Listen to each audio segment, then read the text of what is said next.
What's up, everybody? Welcome back to TacticalTortoise. My name is Trevi, and today we're going to be talking about some of the spoilers that just dropped in Warhammer Community regarding the upcoming Adeptus Mechanicus Codex. Now, this codex has been incredibly elusive up until now. It's been hit with so many delays. We have no idea what's going on with it, and while we've gotten a couple spoilers from some leaked assembly manuals from the new kits, or the repackaged kits, I should say, as well as, I think, one other Warhammer Community article so far. Right now, Warhammer Community is dropping a boatload of information on us in this article, and that's what we're going to be covering today. I wanted to give the face cam a little bit of a go for this one. If you've watched my streams over at twitch.tv/TacticalTortoiseTV, I've been using it for all my Twitch streams, but I haven't used it for videos too much yet.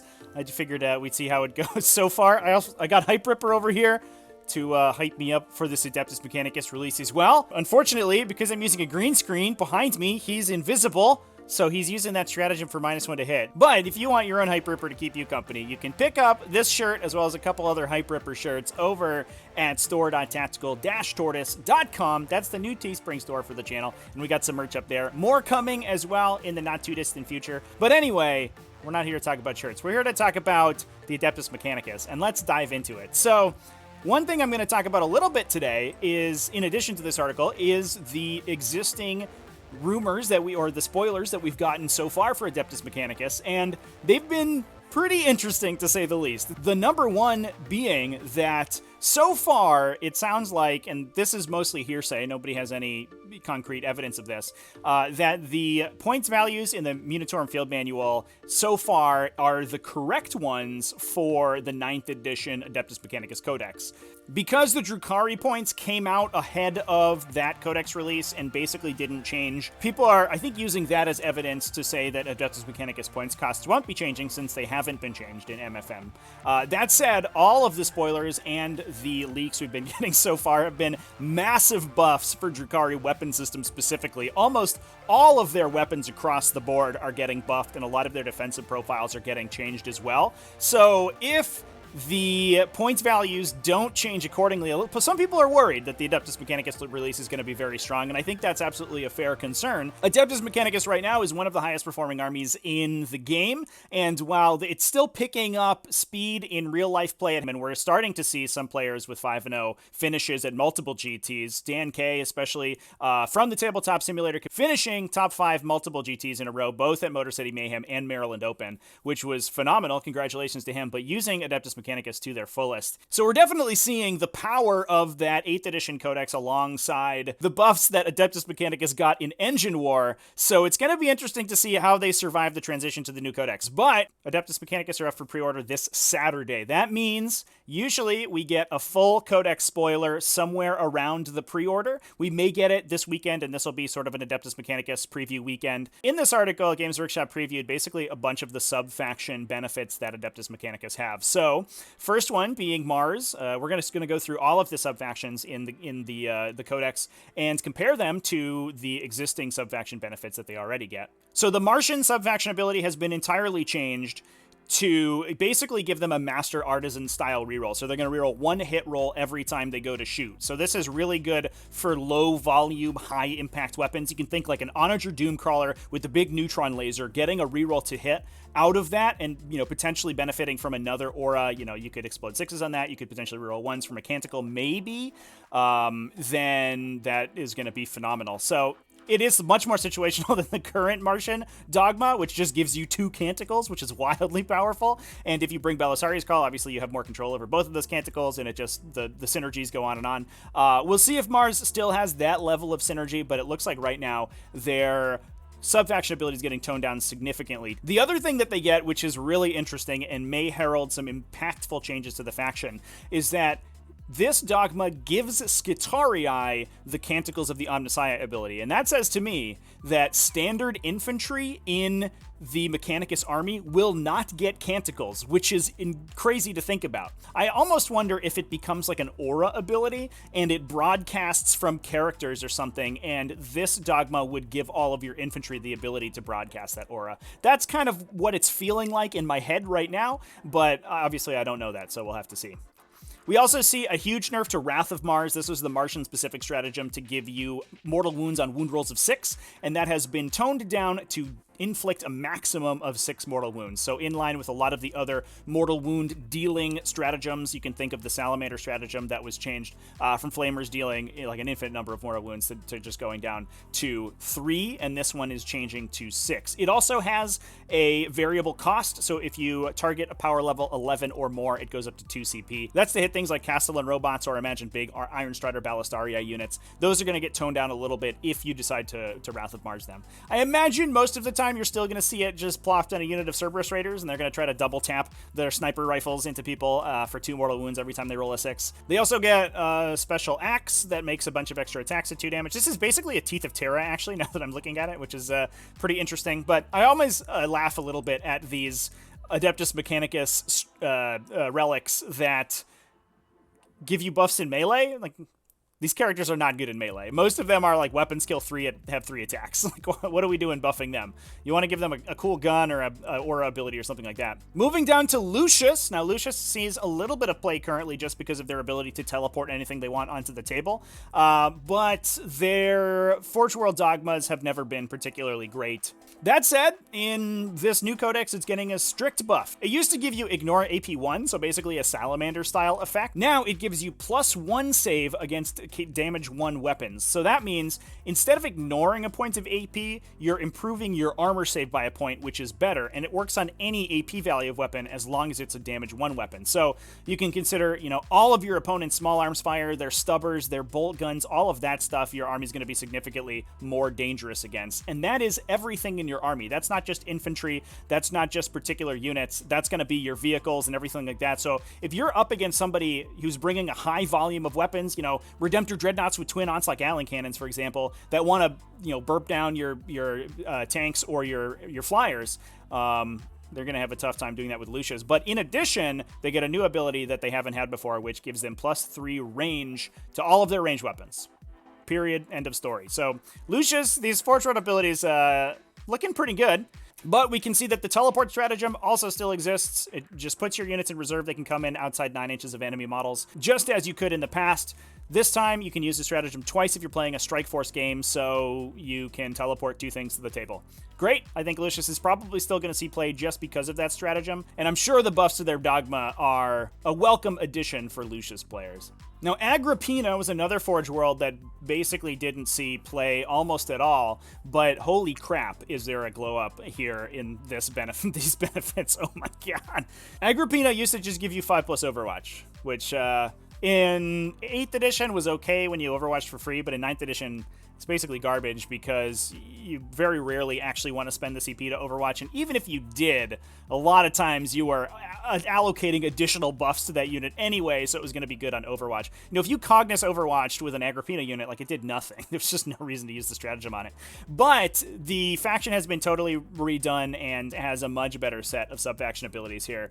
Basically, they give you +1 AP when you're shooting a target within half range. Holy crap, that's phenomenal. Now, that was a Holy Order Warlord trait aura, I believe. So that was an ability that you still had access to in the 8th edition codex, just in a very concentrated aura. I have a sneaking suspicion that those Holy Order Warlord traits are going to get entirely reworked or removed entirely, but it is nice to see those effects remain somewhere in the faction. You just have to take a particular Forge World in order to get access to them. The other benefit that this gives you is essentially always counting you in defensible terrain. So when you're declared as a charge target, you can either give yourself +1 to hit in melee or +1 to hit on Overwatch. And that echoes the original Forge World dogma while giving you some additional abilities if you don't want to be firing Overwatch in that particular instance. Or, you want to use Cognus Overwatch or another ability like that. You could just give yourself +1 to hit in melee there. And, even, like a unit of Iron Striders is going to make a lot of attacks. Cerberus Raiders are going to make a lot of attacks, and there's a lot of situations in which that comes up. It doesn't often come up in actual defensible terrain because the instances in which you can make use of that defensible keyword are very rare. But when your whole army has it all the time, it's definitely going to come up a lot of times.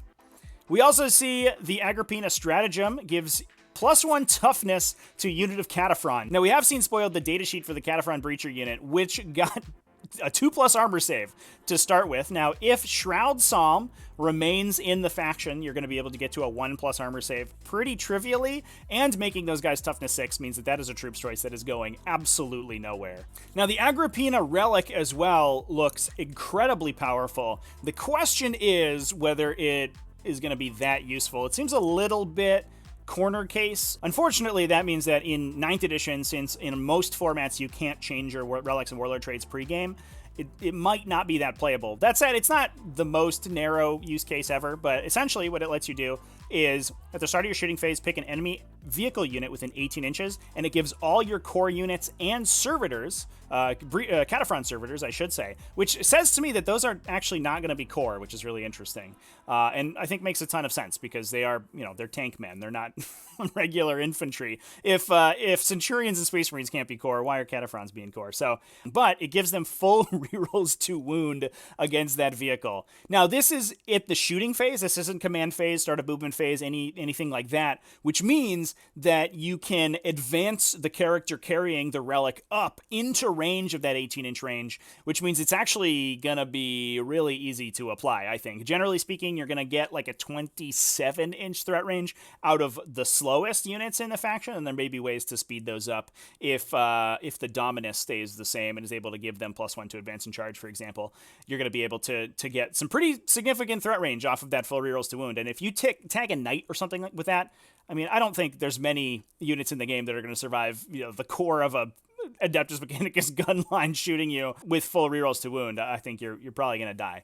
Now, that said, it is only vehicle, so it is a little narrower than it looks like at face value, and it being only 18 inches means it's not very good for alpha strikes unless your opponent like deploys on the line. If you want to kill, a big knight or something and it's deployed slightly farther back, you have to wait till that thing comes up and fights you, which in fairness, it will probably try to be doing because you're Adeptus Mechanicus and the way you get beaten is for your opponent to close into you. But it does punish somebody for doing that. Now, it is only vehicles, and if your opponent has a lot of even small vehicles, you might not get a lot of use out of it. Rerolling against like a single land speed or something isn't going to give you too much. Moving on to Graya. This was one of the most popular Forge Worlds in 8th edition because their subfaction ability was wildly powerful. It gave you a 6+ casualty ignore roll. That's not a wound ignore roll. That was a casualty ignore roll, so every time that model died on a 6+, it didn't die, which was actually really good. It meant you didn't have to double up your saves if you were getting hit with a 2-damage weapon, for example, and made those units a little bit more difficult to kill than it looked like they should have been. Now, that's been changed to a 5+ ignore mortal wounds, which is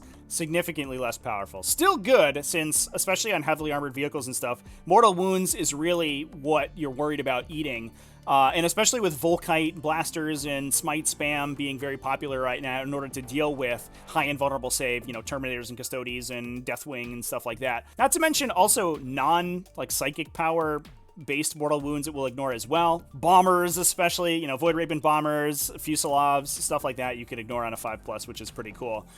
Unfortunately, it's not super applicable, and it's nice to have, but it's not something that you go out of your way to get. And the other ability of the Dogma is automatically passing combat attrition tests, which is like, okay, man.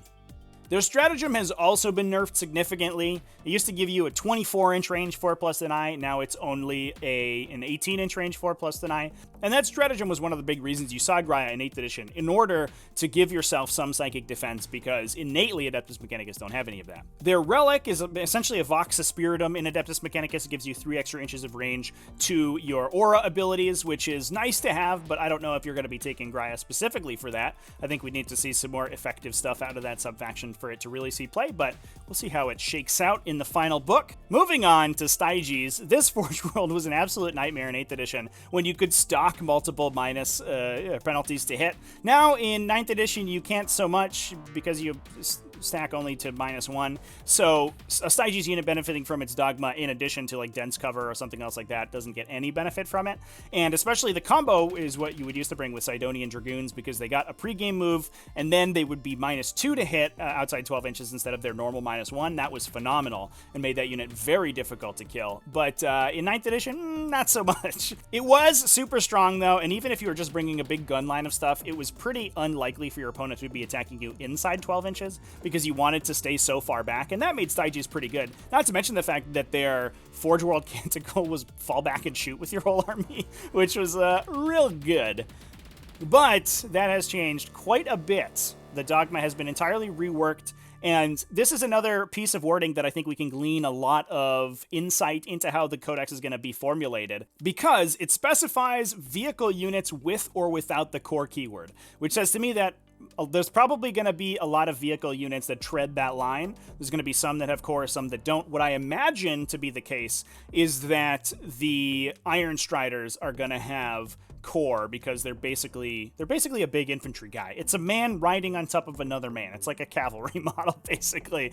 And I think those will probably be the vehicles with core, whereas the tanks and dune crawlers and stuff like that will probably be relegated to that non-core role. So this gives any of your non-core vehicles dense cover if they're being attacked from greater than 18 inches away. But your core stuff, including those core keyworded vehicles, will get dense cover as long as they're being attacked from 12 inches away. So now, instead of being an innate sort of random -1 to hit, it is just dense cover, which means stuff that ignores dense cover. So Knight Megaras, I think, are the big one right now, will just straight up ignore this entire dogma, which is one way that a lot of the cover-providing sub-faction abilities in the game have been nerfed quite a bit as time has gone on, as more stuff just innately ignores cover, and especially ignoring cover that adds to your armor save is pretty common. Stuff that ignores dense cover is pretty rare, actually, but it'll be interesting to see if more gets added as these codexes get released. Now, there is an additional benefit to it. You cannot hold steady or set to defend if you're charged by a Stygies unit. Just totally wrecks the Agripinaa players of the world, I guess. Sorry, guys, you just got this cool new sub-faction ability. Now Stygies is going to destroy you. Their faction-specific stratagem has been totally reworked as well. It essentially gives you concealed position instead of a pre-game move. This is both good and bad. The pre-game move was super powerful, not the least because it could be used as a redeploy, so you could, if you wanted to, move your units out of threat range or behind line of sight blockers or into cover if you didn't win the roll to go first. The new stratagem cannot do that. You just use the stratagem and then you deploy the unit as if it were a Space Marine Scout or an Incursor or something like that.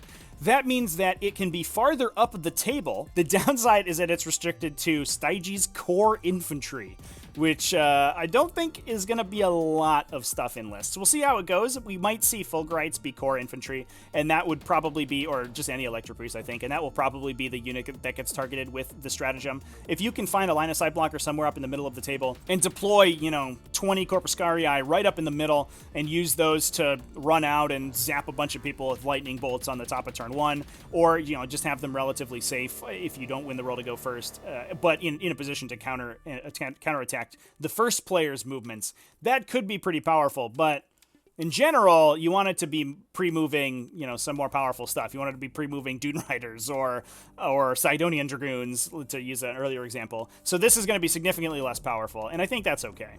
You can also use it to screen a little bit better. You can just drop this stratagem a couple times because this is a pregame stratagem, and you can spread units of Vanguard or Rangers out in front of your army in order to stop like a Raven Guard army from coming in and being able to then pregame move and destroy you. It becomes an interesting cat and mouse because you and your opponent are probably both going to be concealed position deploying, and so that winning that roll off to deploy first is actually a really big deal. But that will be a sort of sub-game that Stygies will use, and it may be one of the reasons that you see Stygies brought in lists if that Alpha Strike is something that Adeptus Mechanicus is particularly worried about. The Stygies Relic looks really bad, to be perfectly honest. It's a once per game pulse that deals a mortal wound to everything within 12 inches. On a roll of a 2+, and on a 6 they take D3, so it's kind of like a really crappy smite, I guess, that can just fail. Sometimes it just does nothing if you roll a 1. It does hit everything within 12 inches, so if you can dig this character into your opponent's line, you can pulse it out and do a bunch of damage, but it's mortal wounds that spread around a lot of units, which are the least valuable mortal wounds you can be dealing out of any mortal wound applicators, and you're also talking about delivering a Adeptus Mechanicus character into your opponent's army, which is like they're not that good at fighting, okay? It's also at the end of the fight phase, so that Mechanicus character has to get there, sit in your opponent's entire army, and survive for a fight phase, and then pulse it out. That is good because you get to charge, pile, and consolidate, get all of that fight phase movement to dig yourself in really deep, but I think a lot of times you're going to be doing this, deal a couple mortal wounds, deal 2 or 3 mortal wounds to your opponent's army, and then give up an assassinate point, so maybe not the greatest relic ever created. Ryza is super interesting, I think.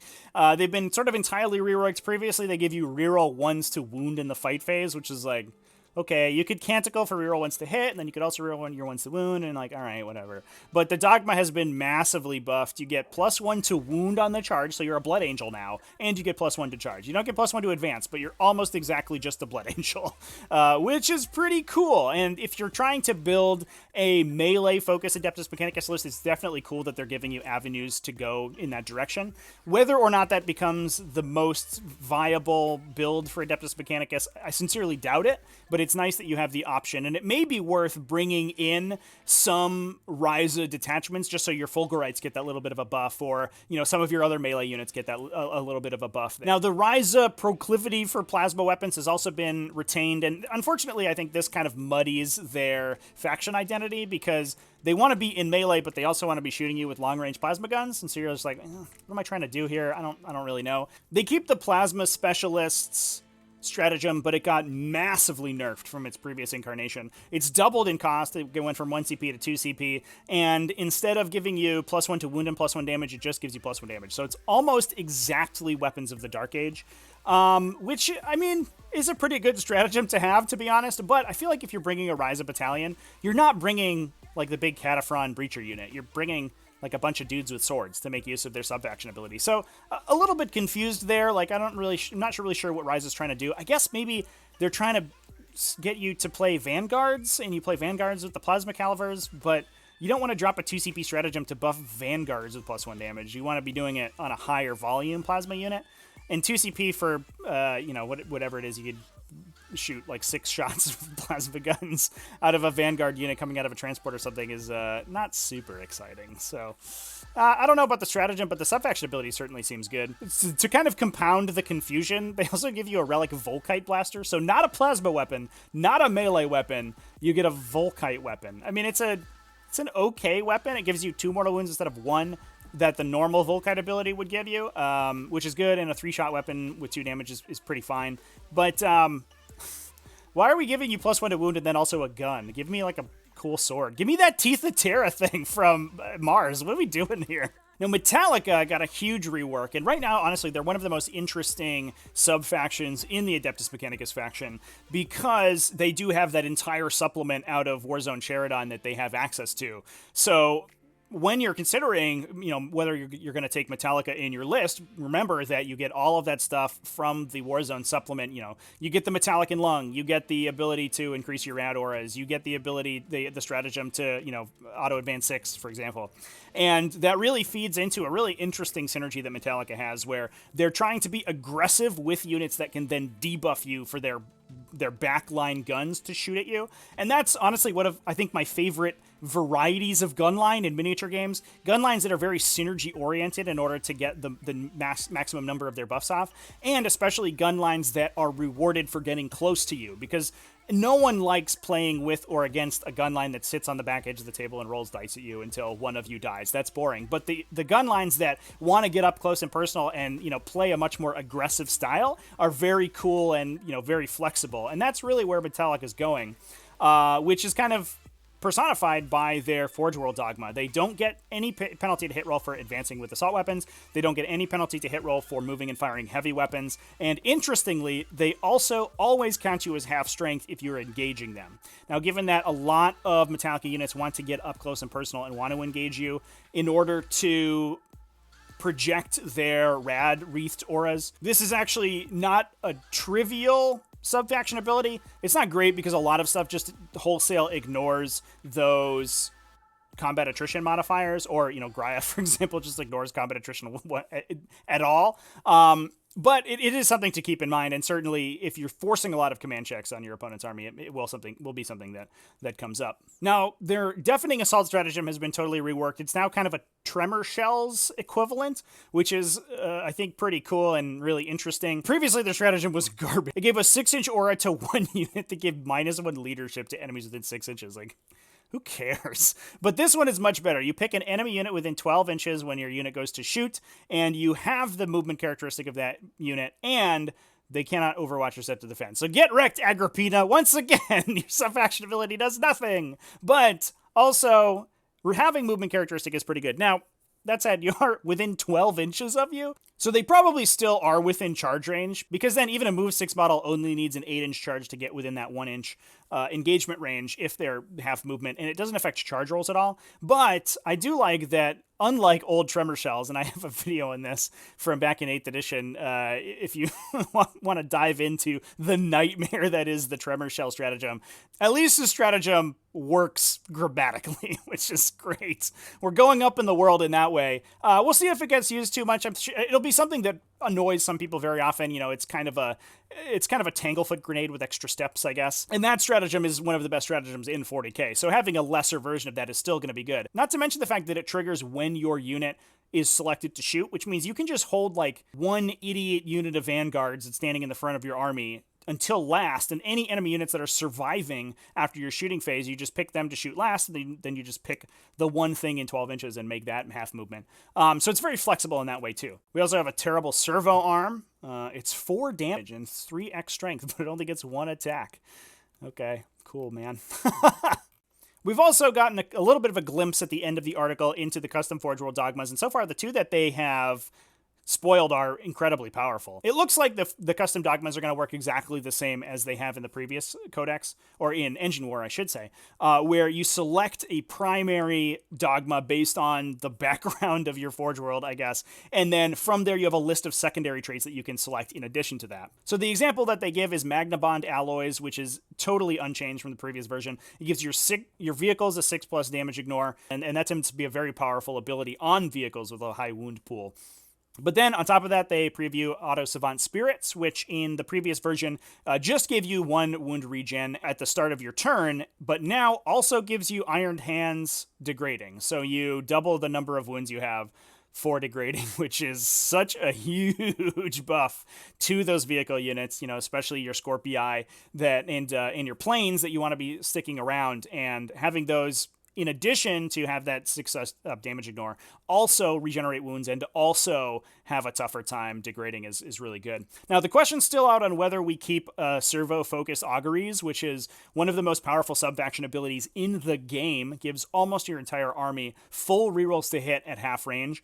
I imagine that gets removed or totally reworked, and that was typically the combo with Magna Bonded Alloys. I don't know whether that's going to be the case, but I have a hard time envisioning that surviving the transition between the codexes. But anyway, that's all of the previews that we have out of this article. So the one thing that I wanted to touch on before I finished up is I mentioned at the top that we're seeing a lot of buffs to Mechanicus, and while a lot of these sub-faction abilities are buffs, they are bringing up the lesser used sub-factions while significantly downgrading the dominating ones. So Stygies, Graya, Mars, all of those saw a ton of play in 8th edition and early 9th edition. Right now it's basically Mars or nothing.